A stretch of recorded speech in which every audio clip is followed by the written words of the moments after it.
Hello everyone, welcome to examology. इस वीडियो में हम लोग बीपीएससी एईडीओ जिसकी परीक्षा जनवरी 2026 में संभावित है, उसके लिए केबीसी नैनो के प्रैक्टिस सेट नंबर 1 को डिस्कस करेंगे, जिसके अंतर्गत हम लोग एईडीओ के पेपर 2 यानी कि सामान्य अध्ययन के 100 प्रश्नों को देखेंगे।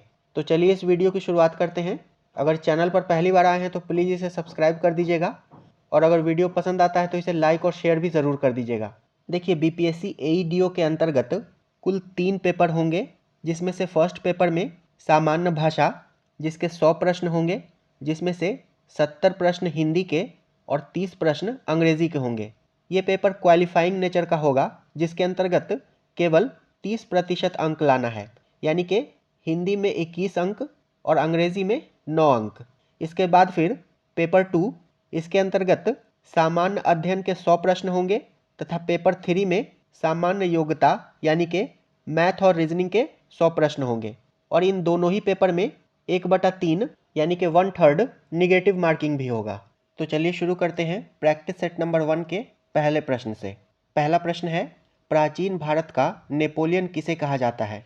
इसका सही उत्तर हो जाएगा ऑप्शन डी, समुद्रगुप्त को। समुद्रगुप्त के विजयों से प्रभावित होकर वीए स्मिथ ने इन्हें भारत के नेपोलियन की संज्ञा दी थी, और समुद्रगुप्त का दरबारी कवि हरिसेन था, जिसने प्रयाग प्रशस्ति की रचना की थी, तथा समुद्रगुप्त को उसके सिक्कों पर वीणा बजाते हुए दिखाया गया है। नेक्स्ट है, बंगाल में द्वि शासन प्रणाली या द्वैध शासन प्रणाली किसके द्वारा लागू की गई? इसका सही उत्तर ऑप्शन सी हो जाएगा, रॉबर्ट क्लाइव के द्वारा। बंगाल में द्वैध शासन प्रणाली रॉबर्ट क्लाइव के द्वारा बक्सर के युद्ध के पश्चात हुए इलाहाबाद की संधि के तहत लागू की गई थी, और इलाहाबाद की संधि 1765 ईस्वी में हुई थी, तथा द्वैध शासन प्रणाली को 1772 ईस्वी में वॉरेन हेस्टिंग्स ने समाप्त कर दिया था। नेक्स्ट है, इनमें से कौन गुप्त काल में औषधि के क्षेत्र में अपने कार्य के लिए जाने जाते हैं? इसका सही उत्तर ऑप्शन ए हो जाएगा, सुश्रुत। गुप्त काल में चिकित्सा के क्षेत्र में 2 महत्वपूर्ण नाम चरक और सुश्रुत है, और सुश्रुत ने सुश्रुत संहिता की रचना की है, जो कि आयुर्वेद और शल्य चिकित्सा का प्राचीन संस्कृत ग्रंथ है। नेक्स्ट है, मुगल चित्रकला किसके नेतृत्व में अपने शीर्ष बिंदु पर थी? इसका सही उत्तर ऑप्शन ए हो जाएगा, जहांगीर। जहांगीर का काल मुगल चित्रकला का चरमोत्कर्ष का काल था, तथा जहांगीर ने हेरात के प्रसिद्ध चित्रकार अकारिजा के नेतृत्व में आगरा में एक चित्रशाला की स्थापना की थी, और जहांगीर के दरबार के प्रमुख चित्रकार थे फारूक बेग, बिशनदास, उस्ताद मंसूर, दौलत, मनोहर, अबुल हसन आदि। वहीं दसवंत और बसावन ये अकबर कालीन चित्रकार थे। नेक्स्ट है, काकोरी ट्रेन डकैती कांड में किन क्रांतिकारियों को फांसी की सजा दी गई थी? तो काकोरी ट्रेन डकैती कांड ये 9 अगस्त 1925 को हुआ था, जिसके तहत हिंदुस्तान रिपब्लिकन एसोसिएशन के सदस्यों के द्वारा 8 down Saharanpur Lucknow passenger train को लूटा गया था, और इसके लिए रामप्रसाद बिस्मिल, अशफाकुल्ला खां, रोशन सिंह तथा राजेंद्र लाहिड़ी को फांसी की सजा दी गई थी। इस प्रकार इसका सही उत्तर ऑप्शन ए हो जाएगा, रामप्रसाद बिस्मिल और अशफाकुल्ला खां।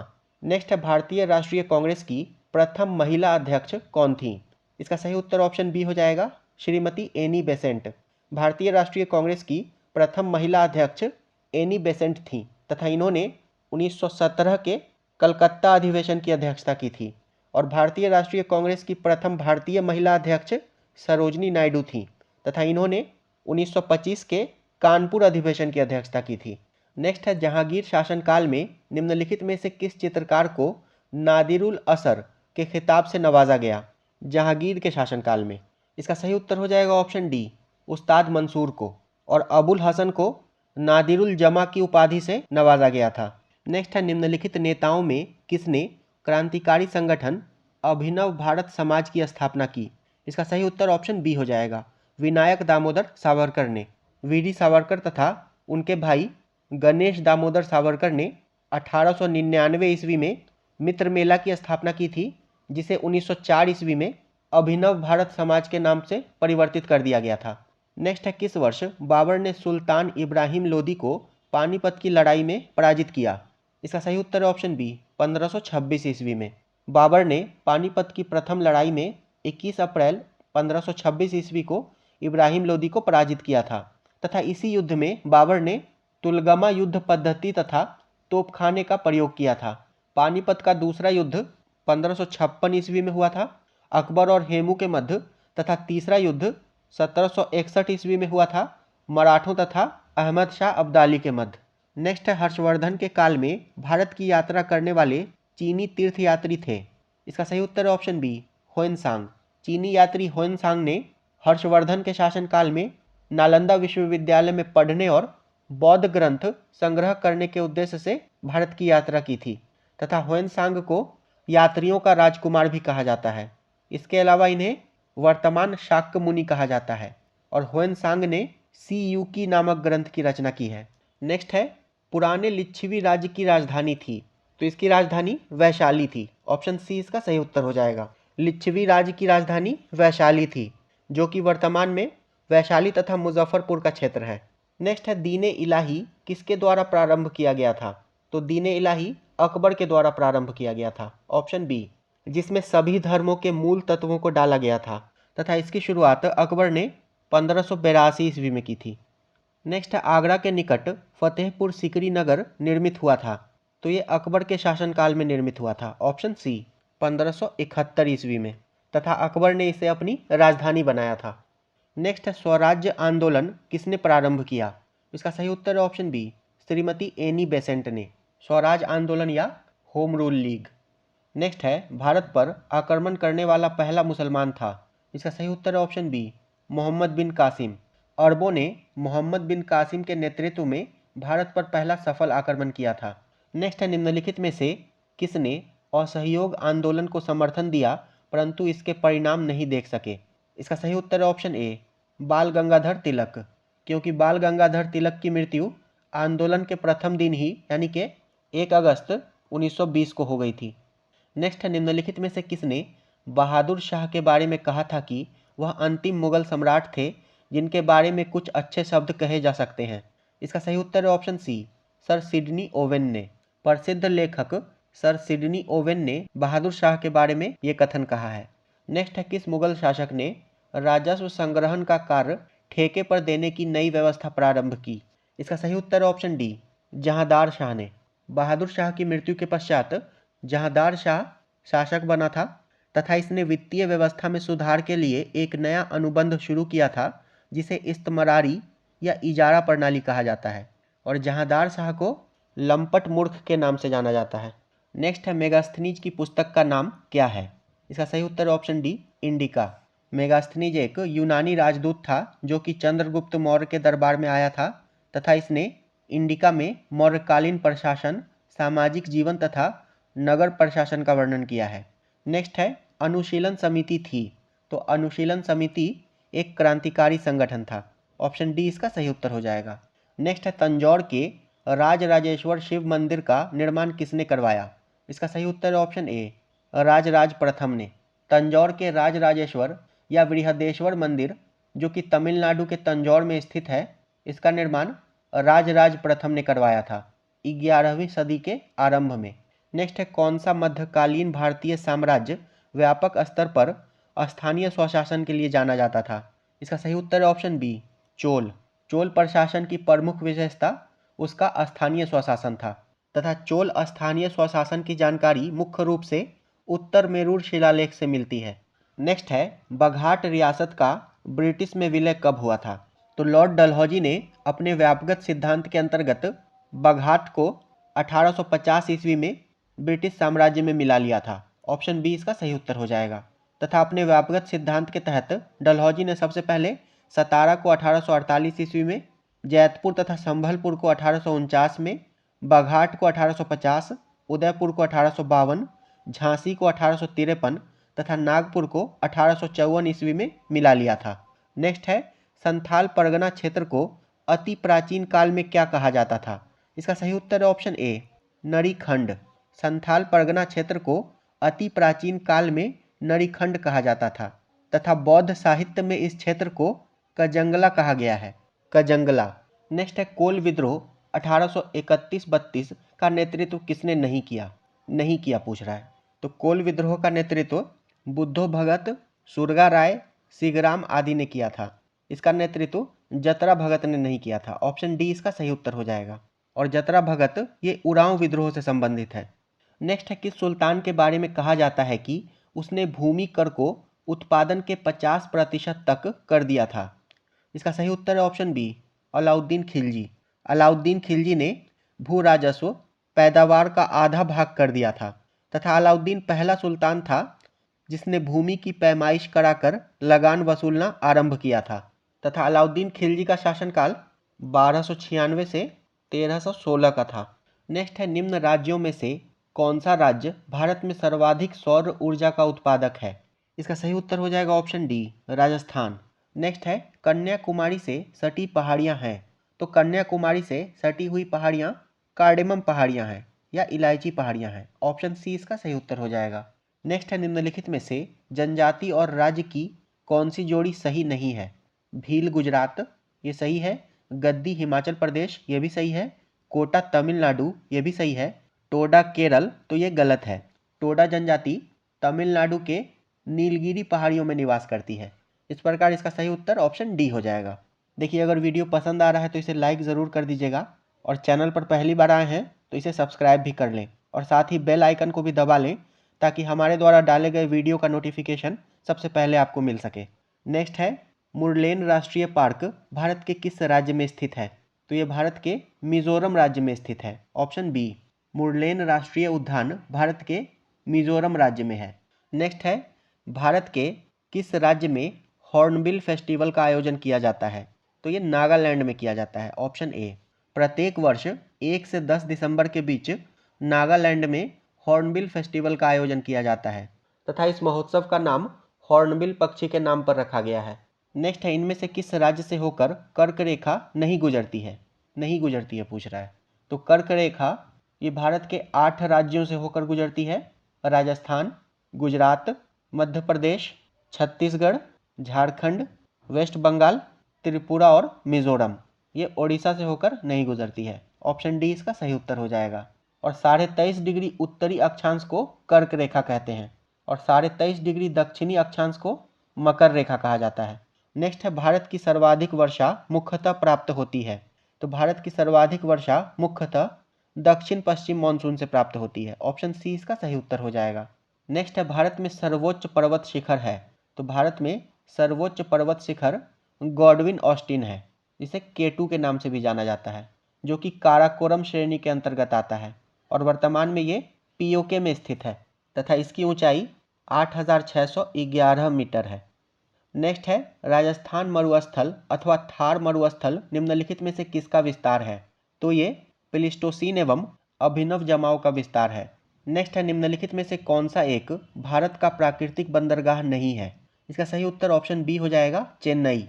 चेन्नई एक कृत्रिम बंदरगाह है, जबकि कांडला गुजरात, पारादीप उड़ीसा तथा मुंबई ये तीनों प्राकृतिक बंदरगाह है। नेक्स्ट है, भारतीय मानक समय एवं ग्रीनविच माध्य समय के बीच कितने समय का अंतर है। तो इसके बीच प्लस 5.5 घंटे का अंतर है। ऑप्शन सी इसका सही उत्तर हो जाएगा। भारतीय मानक समय जीएमटी से 5.5 घंटा आगे है। नेक्स्ट है, ब्रह्मपुत्र नदी तिब्बत में किस नाम से जानी जाती है। तो ब्रह्मपुत्र नदी को तिब्बत में सांगपो कहते हैं तथा ब्रह्मपुत्र नदी का उद्गम तिब्बत में मानसरोवर के समीप चेमा यंगडुंग ग्लेशियर से होता है और तिब्बत में इसे सांगपो, अरुणाचल प्रदेश में इसे दिहांग, असम में ब्रह्मपुत्र तथा बांग्लादेश में जमुना के नाम से जाना जाता है। नेक्स्ट है, निम्नलिखित में से किस महाद्वीप में सबसे अधिक देश हैं। इसका सही उत्तर ऑप्शन सी हो जाएगा, अफ्रीका महाद्वीप। अफ्रीका महाद्वीप में कुल 54 देश हैं। एशिया में 52 देश हैं, यूरोप में 49 तथा उत्तर अमेरिका में 23 देश हैं। नेक्स्ट है, 2011 की जनगणना के अनुसार भारत के किस राज्य के आदिवासियों की आबादी का प्रतिशत उनकी कुल आबादी की तुलना में सबसे अधिक है। इसका सही उत्तर हो जाएगा ऑप्शन सी, मिजोरम। वर्तमान में मिजोरम की लगभग 95% जनसंख्या आदिवासी मूल की है। नेक्स्ट है, निम्नलिखित में से कौन सा एक सही सुमेलित नहीं है। मोरक्को की राजधानी रबात है, ट्यूनीशिया की राजधानी ट्यूनिस है, अल्जीरिया की राजधानी अल्जियर्स है तथा केप वर्डे की राजधानी प्रायो है। इसलिए इसका सही उत्तर ऑप्शन डी हो जाएगा और बमाको जो है ये माली की राजधानी है। नेक्स्ट है, दक्षिण अफ्रीका का पोस्ट मासबुर्ग और उसका समीपवर्ती क्षेत्र निम्नलिखित में से किस खनिज का प्रमुख उत्पादक है? इसका सही उत्तर हो जाएगा ऑप्शन सी, मैग्नीज। दक्षिण अफ्रीका का पोस्ट मासबुर्ग और उसका समीपवर्ती क्षेत्र मैग्नीज खनिज का प्रमुख उत्पादक है। नेक्स्ट है, मलेशिया में किंटा घाटी प्रसिद्ध है।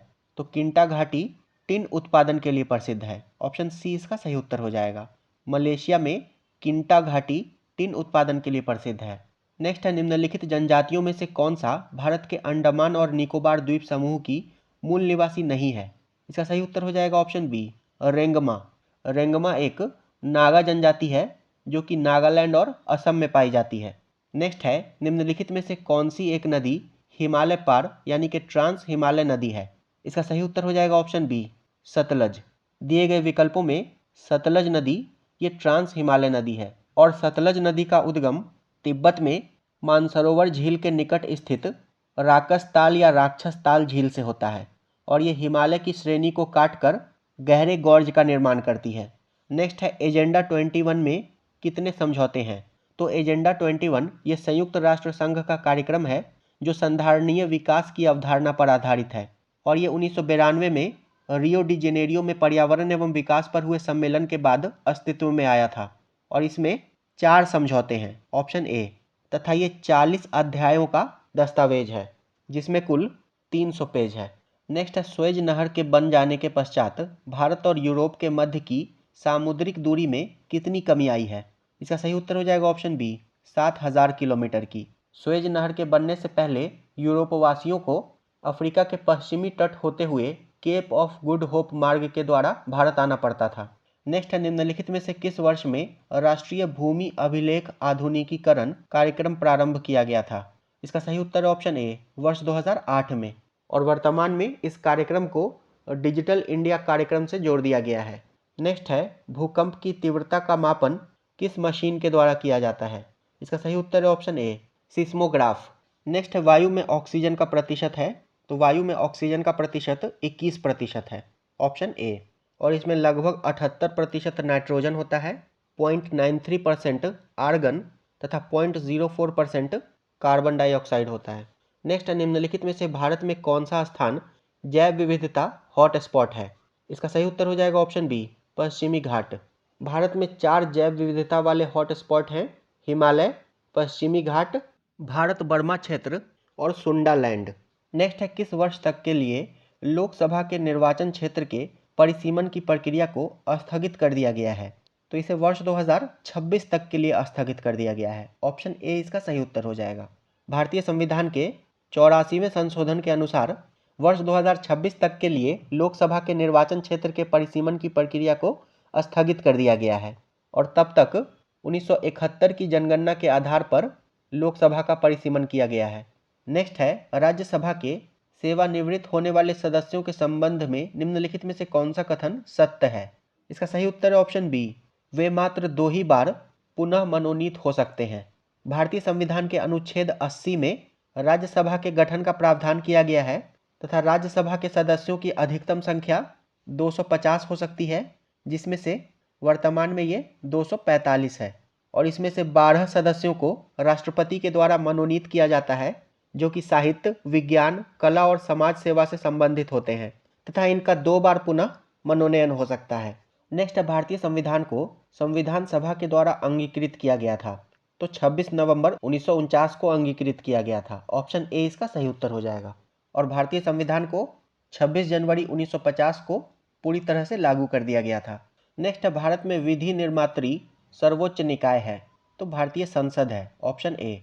भारतीय संविधान के अनुच्छेद 79 में संसद की व्याख्या की गई है और भारतीय संसद लोकसभा, राज्यसभा और राष्ट्रपति से मिलकर बनती है। नेक्स्ट, भारत ने राष्ट्रीय मतदाता दिवस निम्नलिखित में से किस दिन मनाया? इसका सही उत्तर है ऑप्शन बी, 25 जनवरी को। राष्ट्रीय मतदाता दिवस 25 जनवरी को मनाया जाता है। नेक्स्ट है, ट्रैक 1.5 कूटनीति क्या होती है? इसका सही उत्तर है ऑप्शन सी, सरकारी एवं गैर सरकारी कूटनीति। ट्रैक 1.5 कूटनीति शब्द का प्रयोग तब किया जाता है जब सरकारी और गैर सरकारी व्यक्ति दोनों एक राजनयिक बातचीत में भाग लेते हैं। नेक्स्ट है, 73वें संविधान संशोधन कानून की वैधानिक शुरुआत किस संविधान बिल से हुई? इसका सही उत्तर है ऑप्शन डी, 64वां संविधान संशोधन बिल, और इसे वर्ष 1988 में पेश किया गया था राजीव गांधी के नेतृत्व में, किंतु ये पारित नहीं हो सका था। नेक्स्ट, भारतीय संविधान के निम्न में से कौन से अनुच्छेद के अंतर्गत नागरिक अपने मौलिक अधिकारों की रक्षा के लिए उच्च न्यायालय में याचिका दायर कर सकते हैं? इसका सही उत्तर ऑप्शन डी हो जाएगा, अनुच्छेद 226। अनुच्छेद 226 के अंतर्गत नागरिक अपने मौलिक अधिकार की रक्षा के लिए उच्च न्यायालय में याचिका दायर कर सकते हैं। वहीं अनुच्छेद 32 के तहत उच्चतम न्यायालय में याचिका दायर कर सकते हैं। नेक्स्ट है, हमारे राष्ट्रगीत के संक्षिप्त स्वरूप को त्यौहार के अवसर पर बजाने के लिए लिया जाने वाला समय है। इसका सही उत्तर है ऑप्शन डी, 20 सेकेंड। भारत का राष्ट्रीय गान, इसे गाने का कुल समय 52 सेकंड निर्धारित है, किंतु कुछ विशेष अवसरों पर इसकी धुन को संक्षिप्त रूप से बजाया जाता है, जिसमें इसकी प्रथम और अंतिम पंक्तियां होती हैं, और इसे गाने का समय 20 सेकंड होता है। नेक्स्ट है, चीन की समाचार एजेंसी का क्या नाम है? तो इसका नाम न्यू चाइना न्यूज़ एजेंसी है, ऑप्शन सी। नेक्स्ट है, निम्नलिखित में से कौन सा संविधान संशोधन राष्ट्रपति को किसी भी मामले को पुनः विचार के लिए मंत्रिमंडल को भेजने की शक्ति प्रदान करता है? इसका सही उत्तर हो जाएगा ऑप्शन डी, 44वां संविधान संशोधन। और यदि पुनर्विचार के बाद भी मंत्रिमंडल अपने निर्णय पर अडिग रहे तो राष्ट्रपति उसे मानने के लिए बाध्य होता है। नेक्स्ट, भारतीय संसद में शामिल है।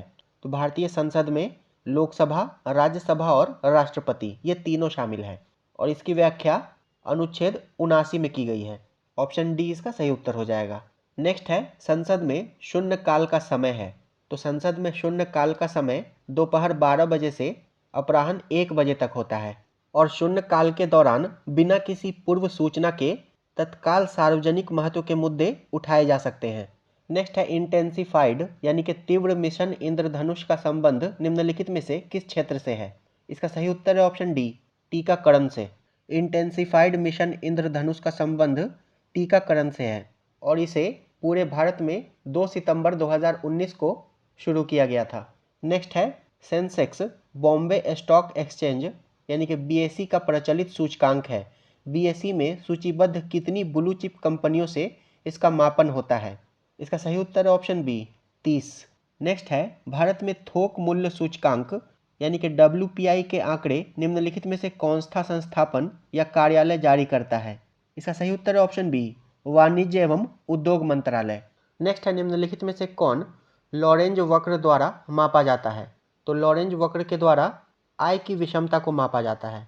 नेक्स्ट है, RN मल्होत्रा कमेटी संबंधित है। तो ये बीमा क्षेत्र से संबंधित है, ऑप्शन सी, और इसका गठन 1993 में किया गया था। नेक्स्ट है, राजकोषीय घाटा है। तो राजकोषीय घाटा ये बजटीय घाटे का योग और सरकार का बाजार ऋण तथा दायित्व है। राजकोषीय घाटा तब होता है जब सरकार का कुल खर्च उधार को छोड़कर उसकी कुल आय से अधिक हो जाता है। नेक्स्ट है, फायर अलार्म में निम्नलिखित में से किसका उपयोग किया जाता है? इसका सही उत्तर है ऑप्शन ए, फोटोसेल का। फोटोसेल प्रकाश विद्युत प्रभाव का एक तकनीकी अनुप्रयोग है, और ये प्रकाश ऊर्जा को विद्युत ऊर्जा में परिवर्तित कर देता है। नेक्स्ट है, रिंग वर्म बीमारी किसके कारण होती है? तो ये कवक के कारण होती है, ऑप्शन ए। नेक्स्ट है, तारे का रंग सूचक है। तो तारे का रंग उसके ताप का सूचक है, ऑप्शन डी। नेक्स्ट है, बादल और वायुमंडल का तैरना किस कारण होता है? इसका सही उत्तर ऑप्शन डी हो जाएगा, श्यानता। बादल और वायुमंडल आकाश में श्यानता के कारण तैरते हैं। नेक्स्ट है, यूरिया में उपस्थित होने वाले तत्व हैं। तो यूरिया में कार्बन, हाइड्रोजन, नाइट्रोजन और ऑक्सीजन ये सभी होते हैं, ऑप्शन डी इसका सही उत्तर हो जाएगा। और यूरिया का रासायनिक सूत्र होता है CH4N2O। नेक्स्ट है, बर्फ जमी झील के अंदर मछलियां जीवित रहती हैं क्योंकि झील की तली पर जल नहीं जम पाता है, ऑप्शन सी। झील के निचले तल में जल का तापमान 4 डिग्री सी से नीचे नहीं गिर पाता है, जिससे मछली जैसे जलीय जीव आसानी से जिंदा रहते हैं। नेक्स्ट है, मानव के शरीर की कौन सी धमनी ऑक्सीजन रहित रक्त को ले जाती है? इसका सही उत्तर हो जाएगा ऑप्शन सी, फुफ्फुस धमनी। देखिए, मानव शरीर में धमनियों में शुद्ध रक्त प्रवाहित होता है और शिरा में अशुद्ध रक्त प्रवाहित होता है, तथा फुफ्फुस धमनी और फुफ्फुस शिरा इसका अपवाद है, जिसमें फुफ्फुस धमनी में ऑक्सीजन रहित रक्त तथा फुफ्फुस शिरा में ऑक्सीजन युक्त रक्त प्रवाहित होता है। नेक्स्ट है हीरे का निरपेक्ष अपवर्तक सूचकांक यानी कि अपवर्तनांक है, तो ये 2.417 होता है। ऑप्शन सी इसका सही उत्तर हो जाएगा, 2.42। और अपवर्तनांक ये किसी माध्यम का वह गुण है जो यह बताता है कि जब प्रकाश एक माध्यम से दूसरे माध्यम में प्रवेश करता है तो वह कितना मुड़ता है, और ये निर्वात में प्रकाश की चाल तथा उस माध्यम में प्रकाश की चाल का अनुपात होता है। नेक्स्ट है प्रोजेक्ट लून संबंधित है, तो ये बेतार संचार प्रौद्योगिकी से संबंधित है, ऑप्शन बी। और इसे गूगल के द्वारा शुरू किया गया है, जिसके तहत गुब्बारों की सहायता से ग्रामीण और सुदूरवर्ती इलाकों में इंटरनेट सेवा मुहैया कराने के लिए। नेक्स्ट है लौंग एक मसाला पौधे के किस भाग से प्राप्त होता है, तो ये पौधे के फूल की कली से प्राप्त होता है, ऑप्शन डी। तथा लौंग का रासायनिक नाम सिजीजियम एरोमेटिकम होता है। नेक्स्ट है किस सूक्ष्म जीव के द्वारा हेपेटाइटिस बी की बीमारी होती है, तो हेपेटाइटिस बी ये वायरस के कारण होता है तथा इससे मनुष्य का यकृत प्रभावित होता है। नेक्स्ट है विद्युत विभवांतर की एसआई इकाई क्या है, तो विद्युत विभवांतर यानी कि इलेक्ट्रिक पोटेंशियल, इसकी एसआई इकाई वोल्ट होती है। कूलम्ब जो है ये विद्युत आवेश की इकाई है, एम्पियर ये विद्युत धारा की एसआई इकाई है, और जूल जो है ये ऊर्जा कार्य या ऊष्मा की इकाई है। नेक्स्ट है दूध किसका घटिया स्रोत है, तो ये विटामिन सी का घटिया स्रोत है। दूध में विटामिन ए, डी, ई, के आदि पाया जाता है। नेक्स्ट है सोने को घोला जा सकता है, तो सोने को 3 भाग हाइड्रोक्लोरिक अम्ल तथा 1 भाग नाइट्रिक एसिड के मिश्रण में घोला जा सकता है, और इसे अम्लराज या एक्वारजिया कहते हैं। नेक्स्ट है दृश्य स्पेक्ट्रम के तरंगदैर्घ्य की सीमा है, इसका सही उत्तर ऑप्शन बी हो जाएगा, 3900 एंगस्ट्रॉम से 7600 एंगस्ट्रॉम के मध्य। नेक्स्ट है जीव विज्ञान का पिता कहलाता है, तो जीव विज्ञान के पिता अरस्तु को कहते हैं। अरस्तु को जीव विज्ञान और वनस्पति विज्ञान आदि का पिता कहा जाता है। नेक्स्ट है वायुमंडल के नहीं रहने पर आकाश का रंग होगा, तो आकाश का रंग काला होगा, और इसी कारण अंतरिक्ष यात्रियों को आकाश काला दिखाई देता है। नेक्स्ट है निम्नलिखित में से कौन सा विटामिन प्रतिस्कंदक विषों के प्रतिविष प्रतिकारक के रूप में प्रयोग किया जाता है, इसका सही उत्तर है ऑप्शन डी, विटामिन के। विटामिन के ये यकृत में प्रोथ्रोम्बिन नामक पदार्थ के निर्माण में भाग लेता है, और यह चोट पर रक्त थक्के के जमने के लिए आवश्यक होता है। नेक्स्ट है मनुष्य में एफ्लाटॉक्सिन खाद्य विषाक्तन द्वारा सामान्यतः कौन सा अंग प्रभावित होता है, तो इससे यकृत प्रभावित होता है, ऑप्शन डी। नेक्स्ट है कांसा निम्नलिखित में से किसकी मिश्र धातु है, तो कांसा जो है ये तांबा और टीन की मिश्र धातु है, ऑप्शन सी। कांसा में 88% तांबा और 12% टिन होता है। नेक्स्ट है एक हाइड्रोकार्बन जिसमें कार्बन के 2 परमाणु द्विबंध द्वारा जुड़े हों कहलाता है, तो इसे एल्कीन कहते हैं, और इसका सामान्य सूत्र CnH2n होता है। नेक्स्ट है अनुदैर्ध्य तरंगों का उदाहरण है, अनुदैर्ध्य तरंग यानी कि लॉन्गिट्यूडनल वेव्स, तो इसका उदाहरण ध्वनि तरंग है, ऑप्शन बी। तथा भूकंपीय पी तरंगे भी अनुदैर्ध्य तरंग होती हैं। नेक्स्ट है मशरूम है एक, तो मशरूम एक फफूंदी है। नेक्स्ट है खून चूसने वाले जीव हैं, तो जोंक एक खून चूसने वाला जीव है। नेक्स्ट है निम्नलिखित स्थितियों में से किस एक में प्रौद्योगिकी बायोरॉक टेक्नोलॉजी की बातें होती है, इसका सही उत्तर ऑप्शन ए हो जाएगा, क्षतिग्रस्त प्रवाल भित्तियों यानी कि कोरल रीफ्स बहाली। नेक्स्ट है बीओडी यानी कि जैविक ऑक्सीजन की मांग की उच्च मात्रा इंगित करती है कि, इसका सही उत्तर हो जाएगा ऑप्शन बी, पानी बहुत प्रदूषित है। नदियों में जल प्रदूषण को घुलित ऑक्सीजन की मात्रा से मापा जाता है, और उच्च बीओडी का अर्थ है कि पानी अत्यधिक प्रदूषित है। नेक्स्ट है हेपेटाइटिस ए किस प्रकार की बीमारी है, तो हेपेटाइटिस ए एक लीवर रोग है जो कि वायरस हेपेटाइटिस ए के कारण होता है, और यह बीमारी दूषित पानी, भोजन, अनुचित स्वच्छता के कारण होता है। इसका सही उत्तर ऑप्शन डी हो जाएगा, उपर्युक्त सभी। नेक्स्ट है मल के द्वारा प्रदूषित पानी में मछलियों की मृत्यु होती है, इसका सही उत्तर हो जाएगा ऑप्शन ए, ऑक्सीजन की कमी से। मल जल यानी कि सीवेज ये पादप जीवन को नष्ट कर देता है और अपघटन के लिए ऑक्सीजन का उपयोग कर लेता है, जिस कारण जल में ऑक्सीजन की कमी हो जाती है और मछलियों की मृत्यु हो जाती है। नेक्स्ट है उस क्षेत्र की पहचान करें जहां से यूरोप वासियों को सर्वोत्तम सोडा और अफीम प्राप्त होता था? तो यूरोप वासियों को सर्वोत्तम सोडा और अफीम बिहार से प्राप्त होता था। ऑप्शन ए इसका सही उत्तर हो जाएगा। नेक्स्ट है, चंपारण नील आंदोलन के राष्ट्रीय नेता कौन थे? तो महात्मा गांधी थे। 1917 में हुए चंपारण सत्याग्रह में गांधी जी राष्ट्रीय नेता थे और इस आंदोलन में गांधी जी के साथ डॉक्टर राजेंद्र प्रसाद, ब्रज किशोर, जेवी कृपलानी, राजकुमार शुक्ल आदि भी शामिल थे। तो ये वीडियो यहीं समाप्त होता है। नेक्स्ट वीडियो में हम लोग इसके प्रैक्टिस सेट नंबर 2 को डिस्कस करेंगे। वीडियो आपको कैसा लगा कमेंट करके ज़रूर बताइएगा। वीडियो अंत तक देखने के लिए आपका धन्यवाद।